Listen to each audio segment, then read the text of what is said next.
Biopsy எடுக்க வேண்டி வருது எங்களுக்கு. ஸோ பயோப்சி அப்படின்னோடனே நீங்கள் பயப்படுறதுல ஒரு பிரச்சனையும் இல்லை. லைக் பயப்படுற அளவுக்கு பயோப்சி ஒரு பெரிய பிரச்சனையே கிடையாது.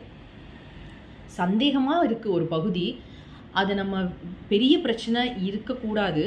ஒருவேளை இருந்துச்சுன்னா அது எந்த எந்த அளவில் இருக்குது, எவ்வளோ தூரம் பாதிக்கப்பட்டிருக்கு, எந்த மாதிரியான ஒரு புற்றுநோய், இது எல்லாமே நம்மளால் பயோப்சி மூலமாக தான் தெரிஞ்சுக்க முடியும்.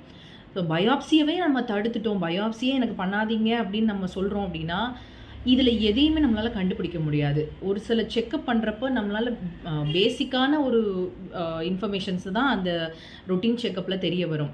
ஒரு புண்ணு இருந்தால் அது சாதாரண புண் தானா, இல்லை இது புற்றுநோய் இல்லை அப்படின்னு எங்களுக்கு தெரிஞ்சுக்கிறதுக்காகவும் அதுக்கேற்ற ட்ரீட்மெண்ட்டை கொடுக்கறதுக்கும் எங்களுக்கு பயோப்சி ரொம்ப ரொம்ப முக்கியம்.